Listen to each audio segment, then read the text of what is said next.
Welcome to the United Field Services Client Portal. In this tutorial, we'll walk you through how to manage payments and profile. Open your profile from the dashboard by clicking the round profile icon next to notifications, then choose View Profile. In Payment Methods, click Add. Choose Credit Card or ACH, Stripe Bank Connect. Enter the details and click Save. Credit card payments have a 2.5% processing fee. ACH via Stripe has no fee.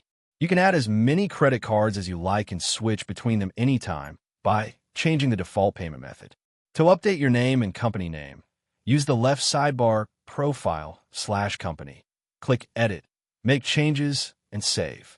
To change your password, use the left sidebar Change Password. Click Edit, enter your current and new password, and save. To pay an order, open the order, click Pay Now, confirm your default method, and click Pay. That's it. Payments set, profile updated, and you're ready for one-click checkout.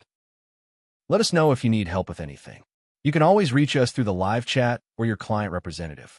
Thanks for choosing United Field Services.